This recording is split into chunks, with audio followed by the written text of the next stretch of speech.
லதா ரகுநாதன் அவங்க எழுதின கதை தான் இன்றைக்கி நாம் பார்க்க போகிறோம். அவங்க பட்டய கணக்காளராக இருந்திருக்காங்க. நிறைய ஆனந்த விகடன், கல்கி, ராணி, குங்குமம், இந்த மாதிரி மங்கையர் மலர், இந்த மாதிரி இதழ்கள்ல எல்லாம் நிறைய கதை எழுதியிருக்காங்க அவங்க. அந்த கதையை தான் நாம் இன்றைக்கி பார்க்க போகிறோம். குரங்கு வெடி அப்படிங்கிறது தான் அந்த கதை. அதை நம்ம பார்க்கலாம் எப்படி இருக்குது அப்படின்னு. சரிங்களா? ராமசாமி சாஸ்திரிகள்னு ஒருத்தர் இருக்கார். அவர் என்ன பண்ணுறாரு, செய்கிற வேலையில் ரொம்ப கவனமாக இருக்கார்.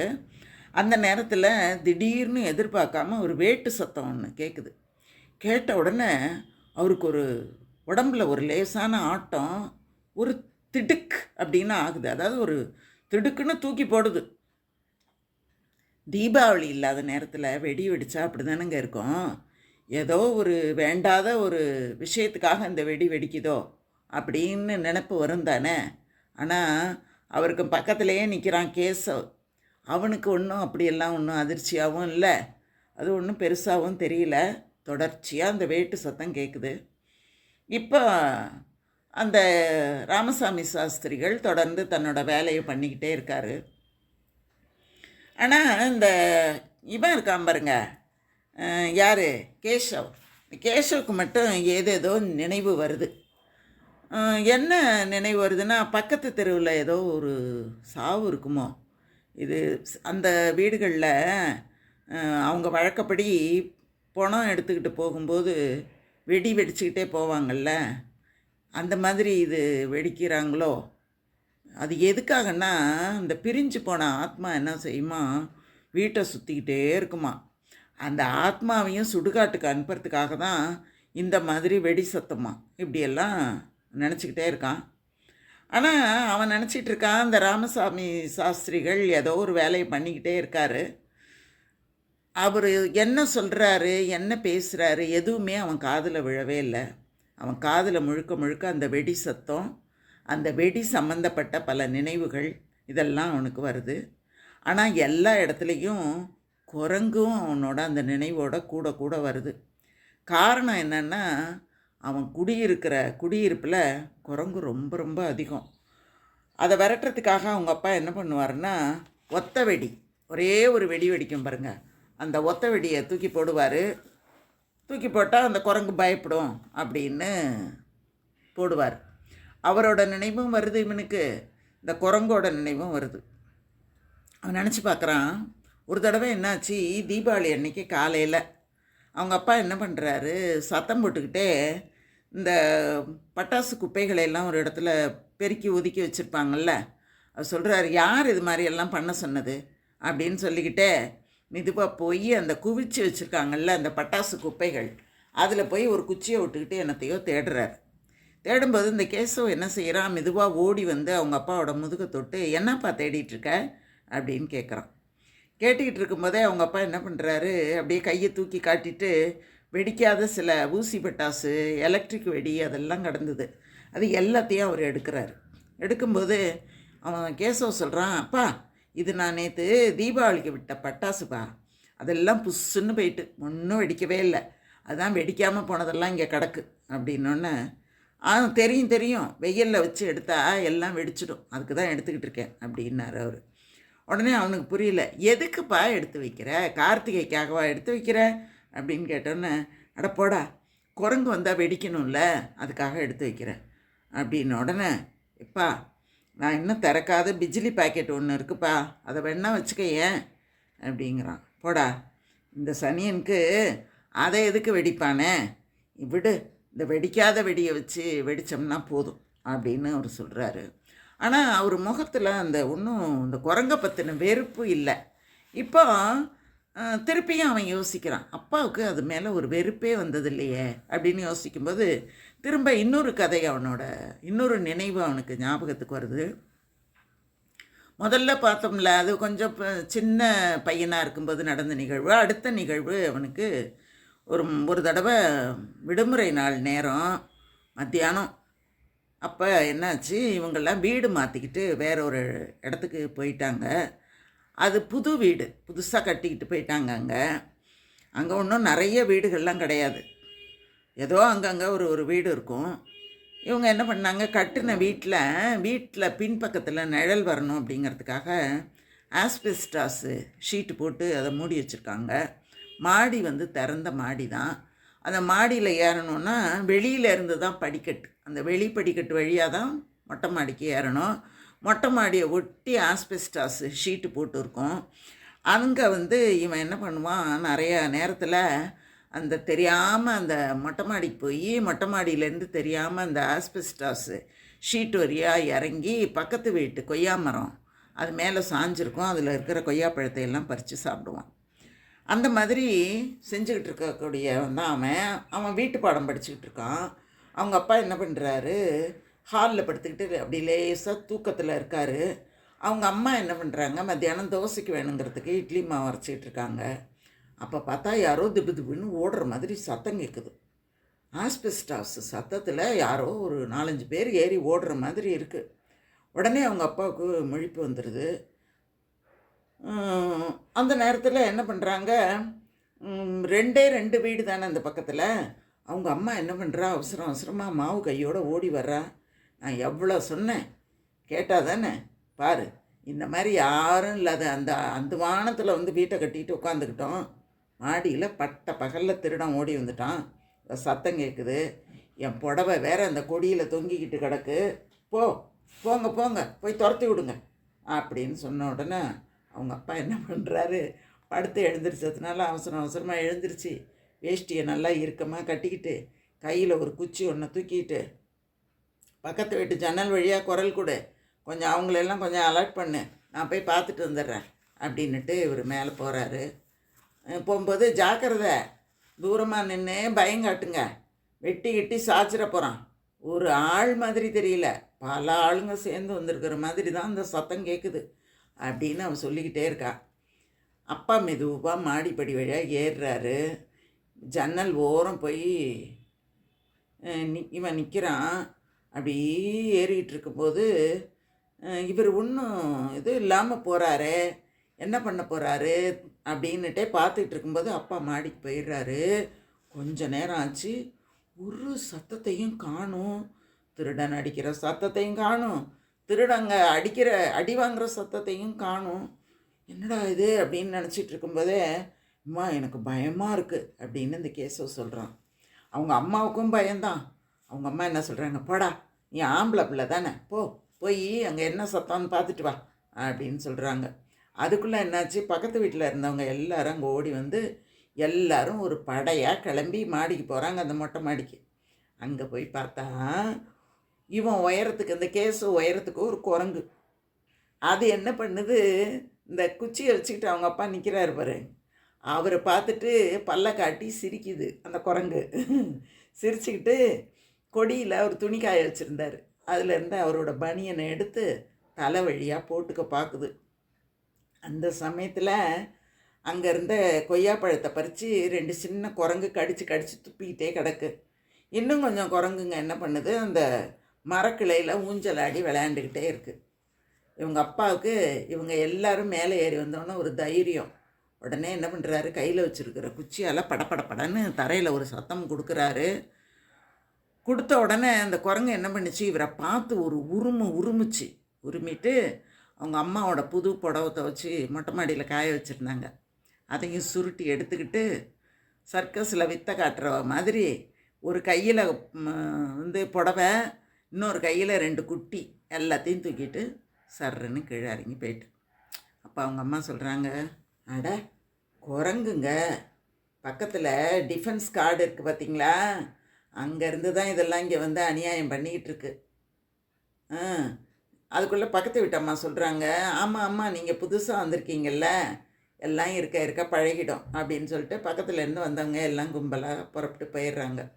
இவங்க அப்பா பாவம், ரொம்ப இந்த பனியன்லாம் வாங்கி வைக்க மாட்டார், தேவைக்கு 2 தான், ஒன்று துவைச்சி போடுவார், ஒன்று போட்டுக்குவார். இந்த மழைக்காலங்களில் மட்டும் காயலைன்னா என்ன பண்ணுறது அப்படின்ட்டு இன்னும் ஒரு பனியன் எக்ஸ்ட்ரா வாங்கி வச்சுருப்பார். இப்போ அந்த குரங்கு ஒரு பனியனை தூக்கிட்டு போயிட்டு, அதனால அவருக்கு அந்த மாதிரி இந்த குரங்குங்க மேலேயே வெறுப்பு வந்திருக்குமோ அப்படின்னு அவன் நினச்சி பார்க்குறான்.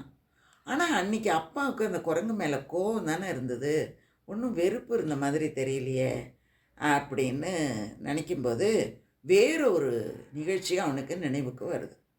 அது ரொம்ப சுவாரஸ்யமான ஒரு நிகழ்ச்சியாகவும் இருக்குது.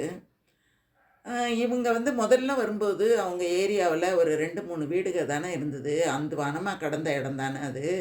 இப்போ என்ன ஆயிட்டு, ஒரு 2-3 வருஷம் ஆனதுக்கு பிறகு அங்கே ஏகப்பட்ட வீடுங்க நெருப்பு பெட்டி மாதிரி அடுத்து அடுத்து அடுத்து வீடுங்க. எல்லா இடத்துலையும் முள் வேலி. சாயங்காலம் ஆச்சுன்னா என்ன பண்ணுவாங்கன்னா எல்லாரும், அப்போ தூர்தர்ஷன் தானே டிவி, அதை பார்க்குறதுக்காக எல்லாரும் அடித்து பிடிச்சி போய் ஒரு இடத்துல கூடி உட்காந்து பார்ப்பாங்க. அந்த மாதிரி போய் அங்கே உட்காந்து பார்த்துக்கிட்டு இருக்கும்போது ஒரு சத்தம், திருடன் திருடன் திருடன் என்னோடய வளையலை பிடுங்கிட்டு ஓடுறான் அப்படின்னு ஒரு சத்தம் கேட்டவுடனே எல்லார் வீட்டில் இருந்தால் அவசரமாக வெளில ஓடி வர்றாங்க. பக்கத்து வீட்டு மாமி என்ன பண்ணுறா, ஒரு மூலையில் கையை காட்டிகிட்டு இருக்கா. அங்கே ஒரு உருவம் என்ன பண்ணுது, ஒரு புதற்குள்ளார நுழைஞ்சி மறையிறது மாதிரி தெரியுது. அவன்தான் கொசு தொல்லை தாங்கலைன்னு ஜன்னலை சாத்த கையை வெளியில் விட்டான் பாரு. காத்திருந்த மாதிரி கையில் இந்த வளையலை கட்டிட்டு போயிட்டான் அப்படின்னுட்டு அவள் என்ன பண்ணுறா, வெறும் கையை ஆட்டி ஆட்டி காட்டுறா. 4 பவுன் நகை. எல்லாருக்கும் கேட்டவுடனே பாவம் ஆயிடுது. ஆனால் அவங்க அம்மா மாத்திரம், அந்த கேசவோட அம்மா மட்டும் என்ன பண்ணுறாங்க, சட்டுன்னு உள்ளே போயிடுறாங்க.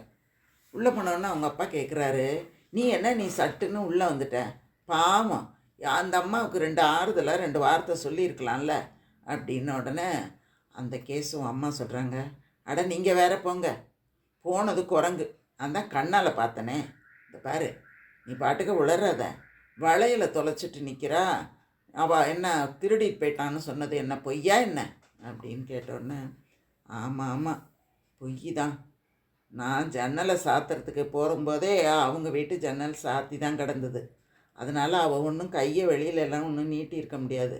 இன்னொரு விஷயம் பாருங்கள், தெருவே அதை பார்த்து சிரிக்குது. புருஷன் இருக்கானே, அவனுக்கு ஒரு ஃப்ரெண்டு இருக்கான், ஸ்கூட்டரில் வருவான். அவன் எப்போ வருவான்னா அந்த மாமா இல்லாதப்போ தான் வருவான். இன்றைக்கும் அந்த மாதிரி தான் வந்திருக்கான். அவளோட கஷ்டமான நேரம், அவர் திடீர்னு வந்துட்டார். அதனால தான் அவள் இந்த திருடங்கதையை சொல்லிட்டா. அவன் தான் பின்னாடி வழியாக ஓடி இருக்கான். அவராசி இந்த குரங்கும் அங்கே வந்தோடனே எல்லாரோட கவனத்தையும் குரங்கு மேலே திருப்பிவிட்டா அப்படின்னு சொல்கிறாங்க அந்த கேசவோட அம்மா. அப்பாவுக்கு என்ன சொல்கிறதுன்னே தெரியல. ஆனால் அவருக்கு இந்த பக்கத்து வீட்டுக்காரரை ரொம்ப ரொம்ப பிடிக்கும். பாவம், அவருக்கு போய் இப்படி ஒரு கஷ்டமா அப்படின்னு அவர் நினைக்கிறாரு. அதனால் ஒரு சமயம் அந்த குரங்கு மேலே அவருக்கு பிடிக்காமல் போயிருக்குமோ அப்படின்னு கேசவ் நினச்சி பார்க்குறதெல்லாம் கேசவோட நினைவுகளில் தான் போகுது. அதுக்கப்புறம் இந்த சம்பவமாக தான்ப்பா இருக்கும் அப்படின்னு அடுத்தது ஒரு சம்பவத்தாங்க நினைக்கிறான். அப்போ இவங்க அப்பா இருக்காங்களே, கேசவோட சித்தப்பா, அந்த சித்தப்பா என்ன பண்ணுறாரு, சித்தூரில் ரயில்வே ஸ்டேஷனில் ஸ்டேஷன் மாஸ்டராக இருக்கார். இவங்களுக்கு இந்த கேசவுக்கு ஒரு 4 நாள் சேர்ந்த மாதிரி அவருக்கு, கேசவுக்கும் அவங்க அப்பாவுக்கும் லீவு வந்தோடனே எல்லோரும் என்ன பண்ணுறாங்க, சித்தப்பா வீட்டுக்கு போகலான்னு எல்லாம் சித்தூருக்கு போகிறாங்க. அந்த ஊர் ஸ்டேஷன் ரொம்ப ஒன்றும் சத்தம்லாம் ஒன்றும் இருக்காது. ஒரு 10-15 வீடுங்க தான், சின்ன கிராமம் மாதிரி தான் இருக்கும். அதை பார்க்குறதுக்கு நல்ல பெரிய மரமட்டைங்கள்லாம் பக்கத்தில் இருக்கும். அந்த ரயில்வே ஸ்டேஷனுக்கு 2 ரயில் தான் வரும். அதுக்கு மட்டும் ஒரு பச்சை கொடியை காட்டி அனுப்பி விட்டுட்டா போதும். அதுக்கப்புறம் அந்த சித்தப்பாவுக்கு ஒரு வேலையும் கிடையாது. அதுக்கப்புறம் இவங்க எல்லோரும் உட்காந்துட்டு விளையாடுறது தான் வேலை. ஒரு தடவை என்னாச்சு, அந்த சித்தி வடை தட்டுவா. அந்த வடையோட வாசனை அந்த ஸ்டேஷன் வரைக்கும் போகும்னா பார்த்துக்கங்களேன். அந்த மாதிரி வடை தட்டி என்ன பண்ணியிருக்கா, எடுத்து ஒரு பாத்திரத்தில் வச்சுருக்கா. எடுத்து வச்சு திரும்பி பார்க்குறதுக்குள்ளே வடை காணா போயிடுது.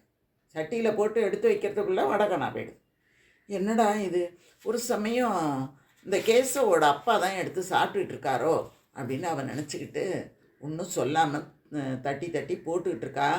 போட்டவ ஒரு எதிர்பாராமல் பார்க்கும்போது பார்த்தா, புசு புசுன்னு ஒரு கை ஜன்னல் வழியாக உள்ள ஒரு வடையாக அந்த கையை நீட்டி நீட்டி எடுக்குது. திரும்பி பார்த்தா ஒரு பெரிய குரங்கு, எம்மா ஆஜானு பாகுவா, மனுஷ குரங்கு மாதிரி இருக்குது. எந்த சத்தத்துக்கும் அசையாமல் அப்படியே மெதுவாக நடக்குது. உடனே அவங்க சித்தி சொல்கிறா, ஐயோ இது வரைக்கும் எந்த குரங்கும் இங்கே வந்ததில்லை, உங்கள் ஊரில் தான் ஏகப்பட்ட குரங்கு இருக்கேன், அதில் ரெண்டை இங்கே பிடிச்சிட்டு வந்துட்டிங்களா என்ன அப்படின்னு அவங்க அப்பாவை பார்த்து கேட்டவுடனே அவருக்கு கோபம் வந்துட்டு, கேசவ் அப்பாவுக்கு, "இதை பாரு, நான் இன்னும் 3 நாள் இருக்க போகிறேன், அதுக்குள்ளே இந்த குரங்கை நான் பிடிச்சி காட்டல, அப்புறம் பார்த்துக்கோ" அப்படின்னு சொன்ன உடனே அந்த சித்தி சொல்கிறாங்க, "இது கருங்குரங்கு, லேசில் பிடிக்க முடியாது, பக்கத்தில் போனோம் ஆளையே பிடுங்கிடும், பார்த்தா பொம்பளை குரங்கு மாதிரி இருக்குது, குட்டி போட்டுச்சுன்னு வச்சுக்கோங்க, இந்த இடமே நாசமாக போயிடும்" அப்படின்னு சொல்லிட்டோன்னே சித்தப்பாவுக்கும் சித்திக்கும் பயங்கர பயம் வந்துட்டுது. ஐயோ, இது என்ன குட்டியை கிட்டியை போட்டு வச்சு என்ன ஆக போதோ தெரியலையே அப்படின்னு ஒரு பயமே வந்துருச்சு. உடனே அப்படின்னா பிடிச்சிருங்க அப்படின்னொன்னே, அப்படியெல்லாம் பிடிக்க முடியாது, மருந்து வச்சு தான் பிடிக்கணும் இதை. ஐயோ, அது மாருதி, ராமபக்தர், அதெல்லாம் கொல்லக்கூடாது தெரியுமா அப்படின்னு அவங்க சித்தி குரல் கொடுத்தோன்னே, ஐயா, நான் ஒன்றும் விஷம் வச்செல்லாம் பிடிக்கணும்னு சொல்லலை, வெறும் மயக்க மருந்தை கொடுத்தா போதும், பிடிச்சிடலாம் அப்படின்னு சொல்லிட்டு ஒரு வாழைப்பழத்தை எடுத்து அந்த வாழைப்பழத்தில் மயக்க மருந்தை கலந்து அதை ஜன்னல் பக்கம் வைக்கிறாங்க. இந்த குரங்கு மெதுவாக வந்து அந்த பழத்தை எடுத்து சாப்பிட்டுடுச்சு. இவங்க காத்துக்கிட்டே இருக்காங்க. கொஞ்ச நேரத்துக்கெல்லாம் அந்த கருங்குரங்கு மயக்கம் வந்து கீழே விழுந்துருச்சு. விழுந்த உடனே தான் பிரச்சனையே தொடங்குச்சு பார்த்துக்கங்க. இப்போ அந்த குரங்கை என்ன பண்ணுறது அப்படின்னு ஒன்றுமே புரியல. உடனே அவங்க சித்தப்பா என்ன பண்ணுறாரு, போலீஸ் ஸ்டேஷனுக்கு ஃபோன் பண்ணுறாரு. அவங்க என்ன சொல்கிறாங்க, இதை பாருங்கள் சார், ஒரே ஒரு நாள் வச்சு சமாளிச்சுக்கங்க, நாளைக்கு நாங்கள் வந்து ஏதாவது பண்ணுறோம் அப்படின்னு சொல்கிறாங்க. அப்போ தான் என்ன பண்ணுறதுன்னு தவிக்கும்போது அவங்க அப்பாவுக்கு ஒரு யோசனை. இந்த பாரு, அவுட்டரில் ஒரு குட்ஸ் வண்டி கம்பார்ட்மெண்ட் ஒன்று நிற்கிதே, ஆமாம், அது அந்த ஊர் வியாபாரி அவரோட தேவைக்காக நிறைய பொருள்களை வரவழைச்சிருக்காரு. அந்த பொருள்கள் தான் அந்த பெட்டியில் இருக்குது. அவர் பணம் கட்டினோடனே தான் அதை எடுத்துக்கிட்டு போக முடியும். அவரோட நேரம், அவர்கிட்ட தேவையான பணம் இல்லை, அதனால் அதை அங்கே நிறுத்தி வச்சுருக்காருன்னு அந்த சித்தப்பா சொன்னோடனே, சரி சரி, அதோட சாவி யார்கிட்ட இருக்குது அப்படின்னு அவங்க அப்பா கேட்குறாரு. என்கிட்ட தான் இருக்குது அப்படின்னோன்னு, நல்லதாக போச்சு, இப்போ நீ என்ன பண்ணு, அந்த குட்ஸ் ட்ரெயினோட அந்த கதவை தர, அந்த கம்பார்ட்மெண்ட்டோட ட்ரெயின் கதவை தர அப்படின்னோடனே சரின்னு திறக்கிறாங்க.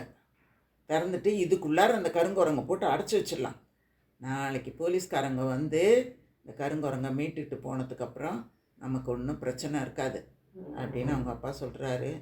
சரின்னு யோசிச்சுக்கிட்டு கதவை திறந்து விட்டுறாரு அவங்க சித்தப்பா. உள்ளே என்ன பொருள் இருக்குன்னு பார்க்குறதுக்குள்ளார இந்த கருங்குரங்கு உடம்புல ஒரு அசைவு ஒன்று இப்படி ஏற்படுது. மயக்கம் தெளிஞ்சிருச்சோ அப்படின்னு பயந்துக்கிட்டு 2 பேரும் உள்ளே தள்ளி கதவை பூட்டிடுறாங்க. அடுத்த நாள் போலீஸ் வந்துடுது. போலீஸ் வந்தவுடனே என்ன பண்ணுறாங்க, இந்த குரங்கை பிடிச்சிட்டு போயிடுறாங்க. கூடவே அந்த வியாபாரி என்ன பண்ணுறாரு, அந்த கம்பார்ட்மெண்ட்டில் இருக்கிற பொருளெல்லாம் எடுக்கிறதுக்கு பணத்தை கொண்டாந்து கொடுக்க வர்றாரு. கொடுத்துட்டு கதவை திறந்து பார்த்தா தான் ஒரே அதிர்ச்சி. அவருக்கு மட்டும் இல்லை, எல்லாருக்கும் அங்கே இருக்கிற அவங்க சித்தப்பா, அவங்க அப்பா, கேசவ், எல்லாருக்கும், அவங்க சித்தி, அவங்க அம்மா, அத்தனை பேருக்கும் அதிர்ச்சி.